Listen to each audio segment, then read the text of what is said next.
2007 में ब्राह्मण जब साथ आए तो मायावती की सरकार बनी। ब्राह्मणों ने साथ छोड़ दिया, समाजवादी पार्टी को जब वोट किया 2012 में तो समाजवादी पार्टी की सरकार बनी, अखिलेश यादव। ब्राह्मणों की ताकत को अखिलेश यादव जान चुके हैं। लेकिन क्या ऐसा करने से पीडीए की जो उनका एजेंडा है, पीडीए वो विदक नहीं जाएगा? पीडीए क्या इसको बचा पाएगा?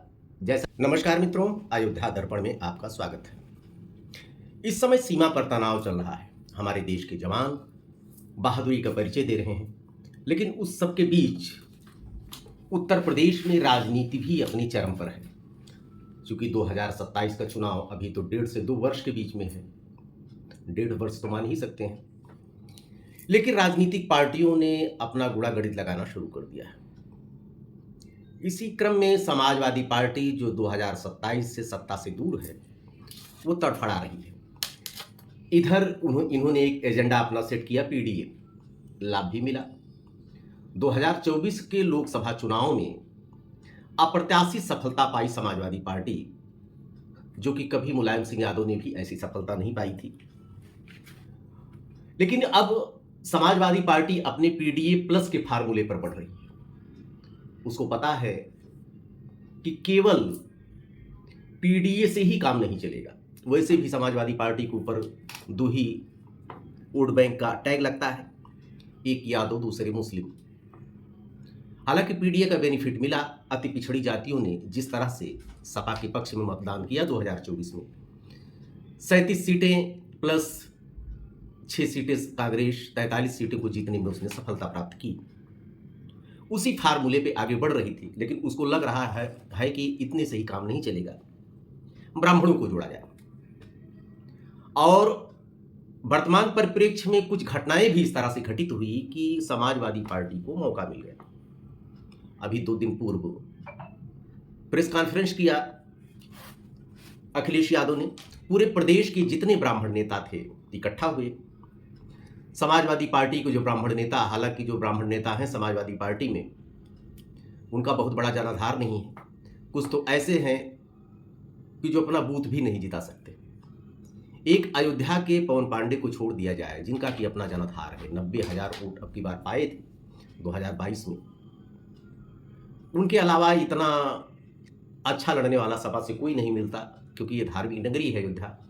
यहाँ पर ना चाहते हुए भी तारीफ तो करेंगे लोग पवन पांडे, लेकिन वोट दे देते हैं गोबर को, चाहे जो हो भाजपा से। कंप्लीट धार्मिक प्रवृत्ति के लोग यहाँ पर होते हैं, इसलिए पवन पांडे जी हार जाते हैं।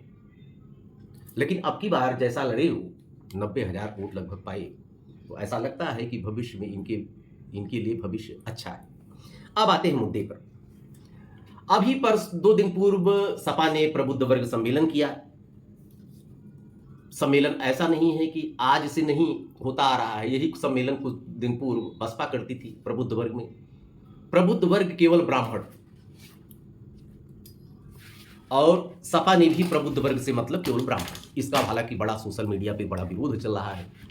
पीडीए कुलगोत्र के जितने मित्र हैं वीडियो बनाने वाले, देखिए उनमें एक बाढ़ आई है कि क्या केवल ब्राह्मण ही प्रबुद्ध है। भारतीय जनता पार्टी जब प्रबुद्ध वर्ग सम्मेलन करती है तो उसमें सभी जातियों को लेती है, सभी धर्मों को लेती है। और सपा और बसपा जो पिछड़ों का सबसे बड़ा ठेका लेते हैं, वो प्रबुद्ध का मतलब केवल ब्राह्मण को रखते हैं। ऐसा कहना है दलित की राजनीति, पिछड़ों की राजनीति करने वाले रविकांत जी का। अभी कल मैं वीडियो देख रहा था, बड़ा विरोध है।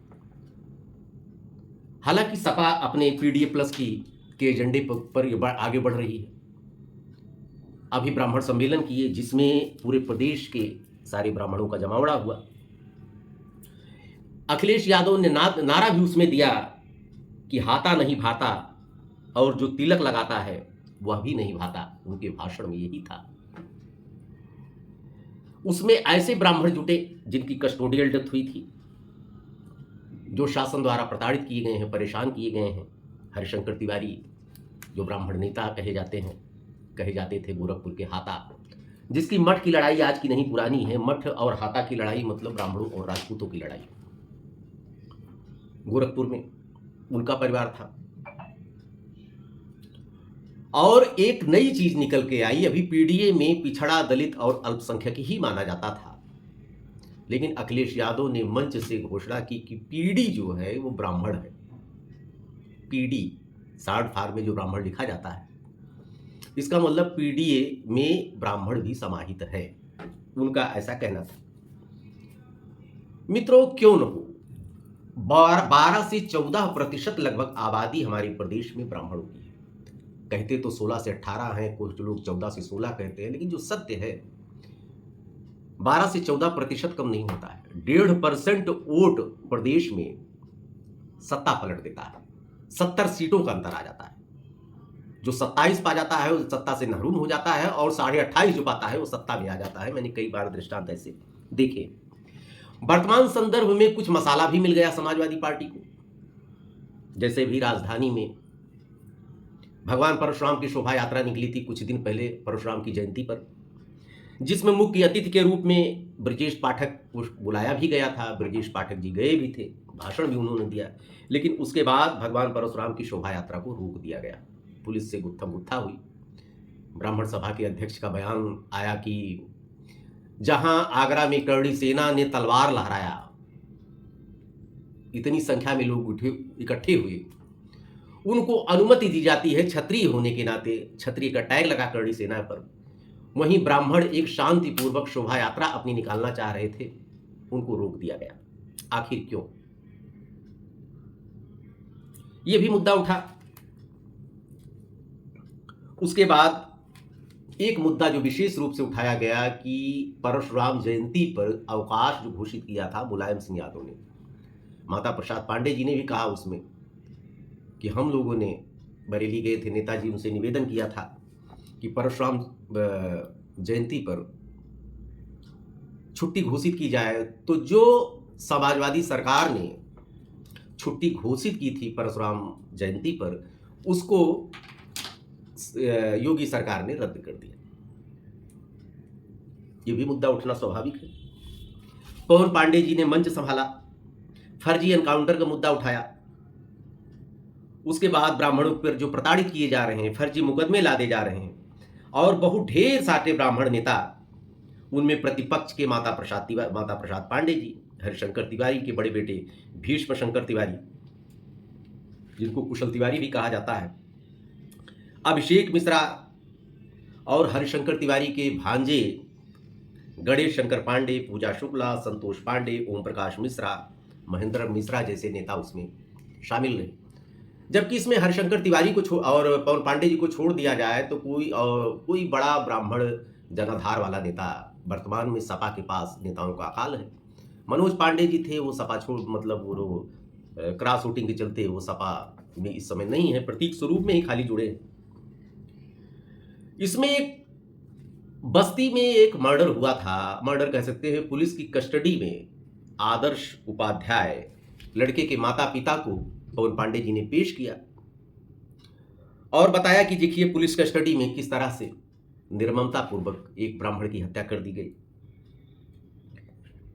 कुशल तिवारी के छोटे भाई, कुशल तिवारी ने भी मुद्दा उठाया, जिसके विनय शंकर तिवारी, उनके छोटे भाई को ईडी ने भी अरेस्ट किया है। ईडी ने जो कार्रवाई की, जो प्रतिमा स्थापित होनी थी हरिशंकर तिवारी की, उसके चबूतरे को बुलडोजर ने ध्वस्त कर दिया। और कुशल तिवारी ने, हरिशंकर तिवारी जी के बड़े सुपुत्र ने, अपने भाषण में दही और चूड़ा का उदाहरण दिया। दही चूड़ा मतलब जानते हैं, चूड़ा ब्राह्मण से उसको कनेक्ट किया जाता है, कोरिलेट किया जाता है, और दही को यादव से, तो मतलब ब्राह्मण और यादव का योग। इस तरह के उन्होंने भाषण दिए। मित्रों, आपको ये बताते चले कि 2007 में ब्राह्मण जब साथ आए तो मायावती की सरकार बनी। ब्राह्मणों ने साथ छोड़ दिया समाजवादी पार्टी को। जब वोट किया 2012 में तो समाजवादी पार्टी की सरकार बनी, अखिलेश यादव। ब्राह्मणों की ताकत को अखिलेश यादव जान चुके हैं, इसलिए उनको लगता है कि इन सब जो घटनाओं को देखते हुए अगर ब्राह्मणों को साधा जाए तो बात बन सकती है। लेकिन क्या ऐसा करने से पीडीए की जो उनका एजेंडा है, पीडीए, वो बिदक नहीं जाएगा? पीडीए क्या इसको पचा पाएगा? जैसा कि सोशल मीडिया पर बाढ़ आ गई है। पीडीए कुलगोत्र के जितने क्रिएटर हैं प्रश्न उठा रहे हैं अखिलेश यादव से कि जब ब्राह्मण को शामिल ही करना था तो पीडीए आपने नाम क्यों रख दिया? हालांकि आदि से ब्राह्मण अपने संघर्ष की ताकत पे, अपनी योग्यता की ताकत पर बड़े पदों पर पहुंचा। कभी और जब योग्य होंगे, पढ़ेंगे, लिखेंगे, 2 रोटी कम खाता है ब्राह्मण, उसके बावजूद अपने बच्चों को पढ़ाता है। इतनी आरक्षण से सीटें इतनी भर जाने के बावजूद भी आज देखिए उच्च पदों पर ब्राह्मण ही काबिज है। तो योग्यता की ताकत पर। और ब्राह्मणों के संदर्भ में कहा जाता है कि ब्राह्मण का लड़का जन्म लेते ही इंटर पास होता है। ब्राह्मण करीब 25 से 30 वर्षों से बीजेपी के साथ जुड़ा है। 90% ब्राह्मण बीजेपी को वोट करता है। योगी सरकार से एकदम से नाखुश रहता है। राजनाथ सिंह भी जाति की राजनीति करते थे, लेकिन सॉफ्ट राजनीति करते थे, महीन राजनीति करते थे, दिखता नहीं था। लेकिन योगी गवर्नमेंट ने तो हद कर दिया, इनकी राजनीति दिखाई पड़ती है। आंख से देखिए तो 2 जाति, वैसे उधर करणी सेना को आपने अगर अनुमति दे दी, तो परशुराम शोभा यात्रा को आपने अनुमति क्यों नहीं दी? आपने उसको क्यों रोका? दिखने से नजर आ जाता है। आदर्श उपाध्याय, जो लड़के का मर्डर हुआ बस्ती में, माँ बाप उसके चीखते रहे, पुलिस पर एफआईआर दर्ज होनी चाहिए, हमारे बच्चे का पुलिस कस्टडी में उसकी हत्या की गई है, लेकिन नहीं दर्ज हुआ। उसके बावजूद ब्राह्मण की एक समुद्र होता है। विकास दुबे के बिंदु पर भी ब्राह्मण कुछ दिन तक खिन्न था, लग रहा था कयामत आ जाएगी, लेकिन ब्राह्मणों ने वोट दिया। वर्तमान परिप्रेक्ष्य में पीडीए के एजेंडे को जो अखिलेश यादव बढ़ा रहे हैं, कुछ अनाप शनाप इन्होंने बयान भी दे दिए थे उच्च जातियों को लेकर, क्या ब्राह्मण इसको भूलकर समाजवादी को पार्टी को वोट करेगा? ये एक यक्ष प्रश्न है। और अन्य पीडीए वर्ग जो जोड़े हैं अखिलेश यादव, क्या सभी पीडीए डाइजेस्ट कर पाएगा ब्राह्मणों का? यक्ष प्रश्न है। लेकिन अभी चुनाव 1.5 वर्ष है, तब तक बहुत से समीकरण बनेंगे, बहुत से बिगड़ेंगे। धीमी गति से समाचार आपने सुना, और हमारे ऊपर कृपा बनाए रखिए। चैनल को सब्सक्राइब कीजिए, लाइक कीजिए। ढेर सारी शुभकामनाएं आपको। धन्यवाद।